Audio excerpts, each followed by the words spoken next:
Welcome to the Forgettable Reads podcast, a no-nonsense sleepcast for the rest of us. No creepy whispering, no bad spell music, no sleepy monotone. Just sincere reads of boring, bland material for all your verbal white noise needs.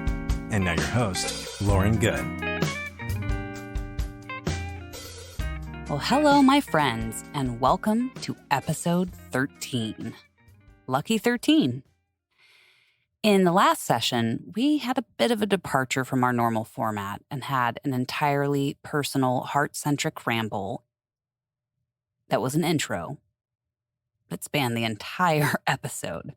So tonight, I'll try to keep balance in the force by keeping the intro shorter and briefer to leave time for a nice, lengthy reading at the end. So tonight, I am coming to you fresh from a staff training session at the trapeze school that I have come to find is not only my happy place, but also the laboratory for practicing the principles I most believe in. I do believe that in order to grow and get the most out of life, you have to be willing to suck at something new. Not once or twice, but repeatedly. And while some elements of trapeze have become easier, well, not easier, more familiar over the last 2 years, like climbing the ladder. I think the board is 24 feet in the air. On day one, I had an entire internal coaching monologue to get to the top of the ladder. Okay, Lauren, you can do this. Breathe. Right arm, left leg, left arm, right leg. One limb, one breath at a time until we reach the top. Or, at this point, the basic swing, where the choreography is completely backwards from any swinging you may have done as a kid on the playground. There is nothing intuitive about it whatsoever. And if you happen to be a person like me who always struggled with the pat your head while you rub your belly kind of synchronization, yeah, it's even more challenging than that. But now, as I am learning how to staff classes, I am learning to deal with many, many more moving parts. They're all at height and all completely out of my comfort zone. And they're just not in my wheelhouse in terms of ability or skill, or I should say at least an experience. So at the end of the day, the class day, when the staff breaks down the board to put it in storage overnight, you have to lean all the way out to take the bar off of the cables on the rig. Now, sometimes the platform shakes or the wind picks up, and then when you finally get over your nerves, one of the little connecting parts decides to stubbornly refuse to turn. And so you really have to put some force into it while not having a secure grasp on just about anything. If that is not a tangible way to practice dealing with uncertainty, I don't know what is. The first time I did it, I chickened out less than a quarter of the way through. I just did not think I could do it. It felt like way too much. But because I believe in not taking those kinds of thoughts as a solid reality, I pushed myself to try it again a few weeks later. I made it halfway this time before I had to hand the bar off to the coach who was teaching me. And then a few weeks later, I made it almost all the way through. But I needed a break towards the end to steady my nerves and give my forearms a healthy shake. Then, once I had successfully broken the board down, the next and last part is climbing down the ladder backwards, holding the bar. I said, no way. I need both of my hands for the ladder. You don't understand. So tonight, I decided to give that part a try. Sure enough, just like all the other staff members who can successfully hold a heavy metal bar wrapped in tape and gauze while climbing a ladder, I was able to make it to the bottom safely. I went very slowly, I went at a pace that I felt comfortable with, and lo and behold, all was well. Now, things may not and don't always turn out the way I want to or we want to in life, but I sure do think making non-fear-based decisions is important, to do it as much as we can. Um, there's no way on some of those nights when I chickened out, I would have been able to push through. That was not a day for pushing. But I think anytime you can say, maybe I could just do 2 more pieces, 2 more steps, 2 more inches. I think that's where the balance lies.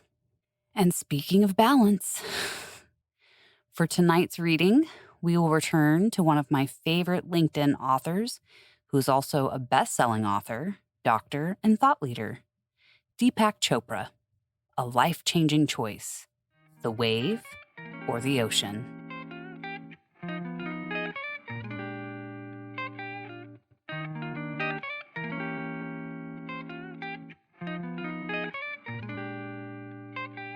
A Life-Changing Choice, The Wave or the Ocean by Deepak Chopra, MD, FACP, FRCP. If you look at the difference between the ocean and a wave on the ocean, you are on the verge of a momentous decision. You can choose a vision of your life that is either finite or infinite. The most important choice that all of us face is also one the vast majority of people ignore. What vision should I live by? For centuries, there were ready-made visions in form of religion, but there have always been lesser visions that exerted a tight grip, such as what tribe, nation, or ethnic group you belong to. The same visions still exist, but in modern society, they aren't automatic. Free choice is available as never before, but free choice is bewildering. The path of least resistance is to skip the whole notion of finding a vision to live by. In the whirlpool of activity that is modern life, countless distractions, diversions, worries, duties, and demands pull us in other directions. But to ignore a vision of life risks feeling empty and soul-sick, however you want to define the condition. More importantly, there might be a vision so beneficial that to miss it would be a great loss, even a tragedy. For centuries, just such a vision has existed. In fact, it is the ultimate vision as taught in every Eastern tradition as well as the mystical offshoots in the West. Setting aside cultural differences, one image unites these traditions. The image I began with, of the wave and the ocean. Both are symbols. The wave symbolizes the active side of existence, which encompasses all thoughts, feelings, sensations, and physical actions. Like the ocean, these waves are constant and extend in all directions without limit. From the moment you were born, you were plunged into wave-like action. Your entire body and mind have been consumed by it ever since. And matters could have stood like that. Life never stops of its own accord. Finding an alternate vision required a momentous discovery that cannot be dated in history or prehistory. The simplest name for this discovery is self-awareness, which begins with an experience everyone has had. I exist. I am here right now. This first step doesn't automatically lead anywhere. Existence is just a given until you take another step, which is self-inquiry. I exist can lead to questions about why I exist, what my purpose is, and where I fit into the scheme of nature. Those questions launch the questioner deeper into self-awareness. A journey begins, but it is a very peculiar journey. No destination is marked out in advance, no map, no fixed or predictable path. These factors are mystifying, which is why even dedicated seekers are turned back or get discouraged. There is nothing to cling to. Besides, the instant you look inward, a screen of mental activity, A jumble of thoughts, desires, wishes, fears, memories, and so on blocks your view. Now what? This is where the image of the wave and ocean rescues us. It is obvious at first glance when standing on the shore that the waves rippling across the sea are made of the same water as the sea. The two are essentially the same. Suddenly, there is no mystifying journey to undertake. The reason self-awareness has no goal, path, or destination is that a single insight is the only necessity. It is the insight that, like the wave and the ocean, the jumble of mental and physical activity share the same essence. The essence of the ocean is water. The essence of mental and physical activity is consciousness. I am means two things at once. I am every tiny wave of activity, and I am the essence of life. Here it's good not to be waylaid by semantics. Only one term, essence, needs to be grasped. In another famous analogy from the Vedic tradition of India, many objects are made of gold, but no matter what shape, use, or other properties found in a gold watch, gold tooth, gold earring, etc., their essence is gold. The main reason that everyone isn't taught about the wave and ocean is that water and gold are physical, and we all have a bias for trusting things we can see and touch. As our essence, consciousness is invisible and intangible. The way we notice it isn't as an essence, but as mind in motion. Some philosophies skip the whole difficulty of infinite consciousness by saying, my existence is proved by thinking, not by being here. In short, the waves have won out over the ocean time and time again. We blindly accept mind-made reality because no one has ever seen the ocean of pure consciousness from which creation springs. Enter the tricky field known as metaphysics, which bewilders everyone and seems to be of no help in everyday life. But the message of metaphysics is simple. Go beyond. Only humans can transcend the evidence of the five senses.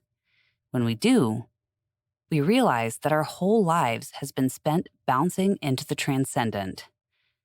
The things we most value, love, compassion, empathy, insight, truth, and beauty, were not invented or mind-made. They are qualities that spring from our essence, our source in consciousness. No journey is needed to find them. I exist is enough. Far from being an act of faith or a sign of mysticism, going beyond is the whole reason humans are self-aware. I exist is the platform we stand on, yet the instant there is a spark of self-awareness, life explodes in all directions to expand in love, beauty, creativity, and all the rest. Choosing to see yourself as the ocean instead of the wave or a collection of many, many, many waves gives you a platform to stand on. This platform stabilizes your existence. It gives you a shared existence with all things. It ends soul sickness, and in the end, once you are well established in this vision, you realize that you are whole. Deepak Chopra, MD, FACP, FRCP, founder of the Chopra Foundation, a nonprofit entity for research on well-being and humanitarianism, and Chopra Global, a whole health company at the intersection of science and spirituality, is a world-renowned pioneer in integrative medicine and personal transformation. Chopra is a clinical professor of family medicine and public health at the University of California, San Diego, and serves as a senior scientist with the Gallup organization. He's the author of over 90 books translated into 43 languages, including numerous New York Times bestsellers. His 91st book, Total Meditation, Practices in Living the Awakened Life, explores and reinterprets the physical, mental, emotional, relational, and spiritual benefits that the practice of meditation can bring. For the last 30 years, Chopra has been at the forefront of the meditation revolution. His latest book, Living in the Light, co-authored with Sarah Plott Finger, Time magazine has described Dr. Chopra as one of the top 100 heroes and icons of the century. For more information, visit www.deepakchopra.com. And now, bonus reading number 2. Why You Need Multiple Mentors by Alyssa F. Westring. June 22nd, 2021. When it comes to having a mentor, there is no one and only. You can gain a more valuable outlook by triangulating advice from multiple mentors. How do you find these mentors? Try mentor mapping. Chances are you've received the career advice to find a mentor from countless well-intentioned people, from career advisors to older relatives to your new boss. Of course, these people are right. Data clearly indicates that protégés, i.e. you, benefit from having a mentor. But if you take this advice too literally, it can also be pretty misleading. When we hear the words, find a mentor, we implicitly interpret them to mean find one mentor. And so when our organization assigns us a formal mentor, or we identify one ourselves, we assume that we've accomplished the task and can check it off our list. In reality, though, finding only one mentor may not be as useful as you think. In fact, it could do more damage than good. Let's first consider why this is a problem and then discuss what you can do about it. The problem. One of the benefits of having a mentor is you get to learn from their past experiences. If you ask the right questions, you can get their perspective on how to negotiate politics at work, ask for a raise, and which projects will get you the most visibility. The advice they dish out is shaped by their career path, values, and goals. This means, however well-intentioned they may be, their advice is also somewhat biased, and their baggage, good or bad, will inevitably become part of your journey. While this is true no matter how many mentors you have, you can gain a more valuable outlook by triangulating advice from multiple individuals. You can take bits and pieces of what each has to offer and decide for yourself which words of wisdom feel right for you at certain points in your career. That's much harder to do if your mentor situation is a one and done. Another risk that emerges from the mythos of thinking the one is that a single mentor is unlikely to be an expert on all the things you need support with, especially early in your career. The transition from college to career is a time of rapid growth that will require you to make countless decisions: which job to choose, how to navigate financial independence, the best ways to deal with difficult coworkers, how to network, and so much more. It's unrealistic to expect one person to have all the answers. In addition, if you're looking for the holy grail of a mentor who is an expert at all of these things, you're not only setting yourself up for disappointment, you're also asking for a lot of their time and energy. For busy working professionals, this may be more responsibility than they want to take on. The question, will you be my mentor, could be tough to say yes to. This burden is even higher on women and people of color, who are frequently asked to take on more mentoring than their white male counterparts. By diversifying your portfolio of mentors, you'll be able to get the support you need without overburdening one person and find the right people to help you navigate the problems they are uniquely well-suited to solve. The solution. If relying on one single mentor is a risky career proposition, the obvious solution is to pursue multiple mentors. Yet doing so effectively will take time and practice. Below, I describe steps you can take now to help you reframe your approach to mentoring and proactively develop a network of support that will help you thrive in your career and beyond. This process is frequently referred to as mentor mapping, and it serves as both a mindset shift and a planning tool. Here are a few steps you can take to rethink mentoring and approach it in a fresh and thoughtful way. 1. Envision what you want your career and life to look like 5 years down the road. What do you want to do? How do you want to feel? how will it be different from the present? 2. Create a list of the different types of support you will need to get from where you are now to where you want to be. Think creative and expansively. What knowledge do you need to obtain? What skills will you need to develop? What connections will you need to make? The answers can and should encompass the broad array of support you'll need as you progress both professionally and personally. 3. Next, consider who currently fulfills these roles in your life. Who do you go to for emotional support now? Where are you getting your negotiation advice? Under each category, write down as many names as you can think of. If you don't have any names for a particular category right now, don't worry about it. This is essential information that you can use to help you move forward. 4. Now, take a step back and review your mentor map. What do you notice?